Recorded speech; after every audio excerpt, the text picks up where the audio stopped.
Hello everyone. Okay, so I'm back with another video. Now, at the end of the last video, I said I should probably start talking about some positives of ADHD because I feel like a lot of my videos about autism and ADHD focus too much on the issues and I'm not making it clear enough that there are loads of positives. I mean, that's the purpose of methods. Methods are a positive, if you ask me, because the methods help you overcome the difficulties and the issues and turn them into positives. So, but there are also straight up positives associated with both disorders as well. So I figured I would talk about a couple of those straight off the bat for ADHD right now. Now, before I get into it, and I explain which ones I've picked for this video at least, just gotta make a mention, if you like the content, you want to see more, or check out the videos I already have up, then follow me on TikTok, subscribe to my YouTube channel. Leave a like, a comment, questions in the comments, and yeah, again, I keep asking for questions just because, as I've said before, helps me focus. In fact, that will kind of come into play in these positives actually, and you might understand why I really like questions and want questions really badly. Plus, if there's anything that anybody particularly wants me to talk about or hear about or relate to, then I can do that straight away. It'll be next day upload, seriously. Anyway, right, so positives of ADHD. Now, there are a lot of positives, honestly, and with neurodiversity, it comes into play with the idea that neurologically, you think different, more outside the box than, say, an average person. And what that means is the way you think can be quite unique or creative. Creativity is a positive you hear about a lot with both autism and ADHD, actually. I mean, it's not uncommon for people with ADHD or autism to delve deep into their creative side and become things like artists, authors, poets, actors and actresses, even musicians. Now, personally, I love acting. I love music. I can play guitar. I'm learning to sing. I have a difficulty saying nice things about myself sometimes, so I was about to say I can sing, but I'll say I'm learning to sing because I don't want to sound I don't know, arrogant, maybe? No. Anyway, so I like that. I like music and I like acting. I've just finished a master's degree in creative writing, so I also like poetry, screenwriting. I'm currently writing a book called Oasis, which I've uploaded the first chapter just to see how people might respond to that. Anyway, I like all sorts of things. I like drawing, I think the reason why I love anime is because each and every anime I've watched can, even when they have similar tropes or stereotypes, they're incredibly different kinds of storyline, and I love them. So now, when it comes, so creativity is a big one. I may make an entire video just talking about creativity because saying creativity is quite vague, but there are all sorts of ways you can be creative. So, but right now, I'll just talk about these three types of strengths that come with ADHD. One is called cognitive dynamism. Now, what that means is basically think hyper-focus on an activity, complete absorption into that activity, which, if you're in school or if you're in university or even if you have a job, you can understand probably a massive strength when it comes to whatever activity you're involved in. Now, the thing that depends on, though, tends to be if you're interested in it. So I mentioned before in school, it's geography, wasn't particularly interested. I thought it was important to know, so I tried my best to pay attention, but it was one of those lessons I had to actively try and focus on. But there were other lessons where I was always hyper-focused, even if I didn't know exactly what we'd be talking about that day. Like history, art, music, I really liked biology, and chemistry was really cool as well, because in my head it was witchcraft, Harry Potter style, it was cool. So, anyway, so it's hyper-focus in that activity and that absorption. That will include things, recreational activities, say, gaming. I'm actually playing a video game right now. Anyway, but, so gaming, when you want to level up your character, you will be hyper-focused on that. You will get it done, right? It can be things like if you're really invested in a TV show, you know. Now in my case, I can watch the same TV shows over and over and over and over and over again. And I know plenty of people who know me who think that's kind of annoying or a bit repetitive, and it's like, wow, you're watching it again? And I'm like, yes, I'm watching it again. But and then you kind of absorb the story, you know, like I could tell you practically anything that happens from episode 1 to the very last episode of Supernatural or Vampire Diaries or Red Dwarf or Black Books, any TV show I've watched that I really, really felt invested in. Now, or Grimm. Grimm's a good one too. If you haven't seen Grimm, you should watch that one. So, but then of course it's also as in the activities that you feel invested in. Now, say if you're someone who really likes math, I find it hard to concentrate on certain aspects of math. But if you love math, then in your math class, it wouldn't be surprising if you're at the top of your class because you are keyed in. You are absorbed in that activity. Any activity I had where it was like a team working one, I hate working in groups just because of my anxieties that come with autism. But then it's like in those group settings, if we had a task that I felt particularly invested in, it would get done. I'd shock myself. By the end of it, I'd be like, whoa, was that me? Because I'd been like really confident and I'd been talking to everyone, occasionally maybe a bit bossy. But and by the end I'd be like, oh my god, I can't believe I was like that. Where did that come from? Why can't I be like that all the time?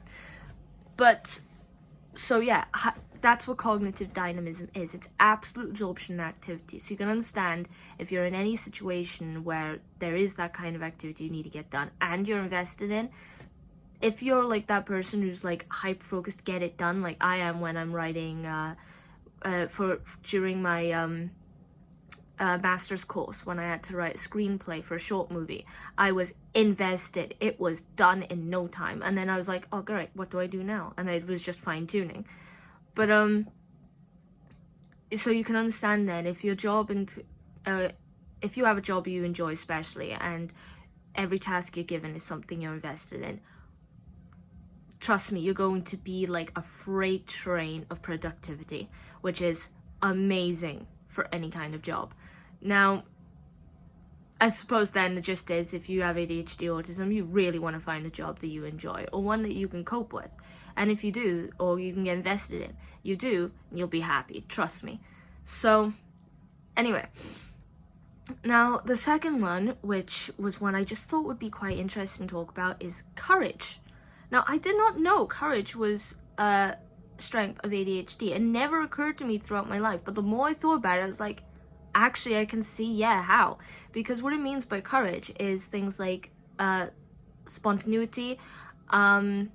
Is that how you say it? Spontaneity?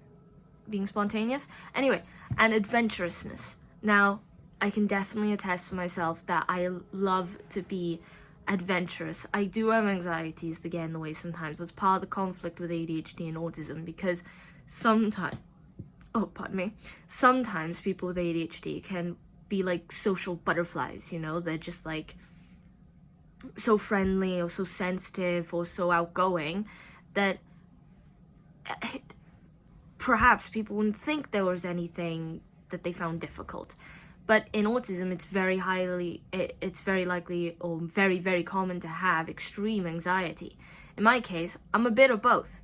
I'm kind of like 50-50. I'm like switching from one side of the line to the other side. But with courage and being adventurous, it's like when I find myself in a brand new setting, in a brand new environment, a brand new place, I don't know how to explain it. It's just like this complete euphoria of freedom. And I think in my head, the way I think about it is I love travel, right? So if I go to a new place and I invest myself in that place, I want to know about their culture. I want to know about their food. I want to know about their traditions, their clothing, their language. I want to know as much as I can. Yeah? I want to be invested in that place, not the place I came from. And in my head, I'm thinking, logically, when you're in that new place, you already are different. You already stand out because you're not from there, right? You're already not necessarily an outcast, but you're the odd one out. And because of that, there is no room there for you to really feel like you're outcast and you should be like everyone else, because you know that this isn't the place you're from. So what I mean by that then is this kind of feeling like going, hang on, I'm already different. So I shouldn't feel bad about being different. I shouldn't let that get me down if it's gotten me down before. And on top of that then, you're there to learn, you know? There's no one there who knew you from before. So it's like, if people knew you from school and they knew you were shy and they knew you were vulnerable or quiet, there's no one in this new place who knows that about you. So you can reinvent yourself. You can be anyone you want to be right now.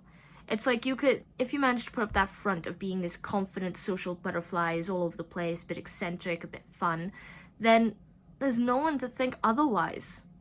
It's strange. It's really, really strange, but really good. I get this, like, I almost get really, really emotional when I'm on a bus going from like point A to point B, because just the motion of travel helps me. And when something spontaneous happens, there are times when a surprise kind of interferes with my plans, and due to autism and such, I'm like, okay, I'm kind of don't like that sudden change. But other times when it comes to being spontaneous myself, I love it, especially when it surprises people around me. Like at my younger brothers, if they're bored one weekend, I'm like, let's go to the park. And they're like, wait, we're going to the park? It's like, we are now. So that's a strength, because being spontaneous keeps every day being fresh. And being adventurous means you're always learning something new, which means there's always a high chance that you're going to find something that you can relate to, that you can use to relate to others. You know, people who are neurodiverse or aren't neurodiverse, it doesn't matter, because there's always something there that you can pick up on, something that will increase your interest, something you might find is like your calling in life. I mean, I never would have known how much I loved playing music till I actually started playing it, not just listening to it. I wouldn't have known how much I loved art until I'd start drawing, that kind of thing. You don't know until you find it. I still don't know what my calling is yet. And to be honest, there's no rush, you know? Take your time when you're trying to find that. But when you got ADHD, at least you can say the one strength you have is courage. Even if it feels like sometimes you're not strong because or you're not courageous. And just so you know, there is a difference between courage and confidence, yeah? Confidence comes from almost like a complete acceptance of who you are. But courage comes from this idea that you're able to go out. It's like they say that the bravest people aren't the people who aren't afraid in the first place. The bravest people are the ones who are afraid and do it anyway. You know, they step out their comfort zone. So do that, you know? Even if you're someone with autism or ADHD or both and you got anxieties, do it. It is worth it. So that's one. But then the third one I wanted to talk about is one called transcendence, which I love, and I also didn't know was common for people with ADHD as a strength. And transcendence means this open-mindedness and acceptance of new experiences, which kind of ties into the adventurousness with courage. Because being open-minded is, especially today, is a big thing. You need to be open-minded. Now, personally, I do not care what color someone's hair is, what race they are. I don't care what country they're from. I don't care what sexual orientation they have. I don't care if they're short, if they're tall. I don't care if they're fat or if they're skinny. I don't care about any of that. All I care about, in my head, all those like miniature characteristics that make up one person. Yeah, all I care about is that person going to be nice to me today? That's all. Is this a person I can get along with? You know, I'm going to approach you friendly and open-mindedly, if I even manage to get the confidence to talk to you in the first place. And what I want back is people to be nice to me. You know, I want to have a conversation. I want people, if I walk up to a random person because I'm like thinking I need to make friends, I'm in a new environment, and I go, hi, my name is Jessica. I'd like if someone doesn't come across as like, oh god, why is this person talking to me? And is more accepting and like, oh hi, I'm blah blah blah blah, whatever their name is. Yeah? And honestly, I don't care about the little things that make up a person. I just care about the person themselves as they are. And I love it when I meet people who are different to me, who have different tastes, or come from different places, because it means I'm going to learn something new, you know, and I'm going to be able to have conversations with them that aren't repetitive, aren't ones that, you know, aren't centered only on things that I like. Of course, I like having conversations with people about things that I like, but I like to know about what they like as well. So like, I said like a lot there. So it's like I volunteer sometimes at this Egypt center in my university, and there's one girl I met there a while ago who outwardly could not have looked more different to me if she tried. It's like I was all like dressed up in like high goth stuff and everything. I'm pretty plain here, but usually I'm quite obvious with what I like, and that, to be honest, that gives me confidence as well. But she was like a walking pastel painting. Like, she was bright colors, you know, and short curly blonde hair. Well, mine's long and brown, you know. And it was funny because the stuff she was into could not have been more different to me. I love my monsters. I love my metal music. She loved some of her pop music, some K-pop. She loved bright, colorful things. She loved Disney. I love Disney too, to be honest. But she was like the walking image of someone who's all bright, and I was like outwardly completely different. But there were lots of similarities we had in taste, you know, or opinions and things, especially because we were both volunteers. We both loved Egypt. So, as I said, there's a lot, you know, that you can learn from someone who's different to you. And that's what transcendence is. It's being open-minded and accepting of new experiences. So, I like to experience new things, and I like to meet people who are different than me. And like I said, I do not care about the individual things that make you you. I care about you. All of you, whoever you are, completely. That's the important thing to me. So, and I always wasn't sure if that was just like the way that I was, and I was proud of being that way, or, you know, it was because of the way I was brought up, which was to accept people for who they are. So, and be respectful of that. But no, it turns out it's also a strength in ADHD. So I'm glad of that, because I have ADHD, and like I said, this was a proud aspect that I liked about myself. And then I found out it also ties into ADHD, and I was like, oh, really? That's brilliant. So a lot of the time, people with ADHD will be very, very accepting of others. That's a big strength, especially today. So there are lots more strengths and everything to ADHD and autism, and it's going to take time to cover them all, but that's exactly what I'm going to start doing in these videos.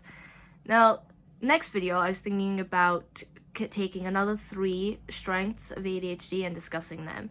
And then after that, who knows? But also, if you notice that my videos are a little bit slower, or maybe only one every now and then, it's just because I'm taking the time now to really structure what I want to do. Not just these videos, but things about art, music, animals. I love animals.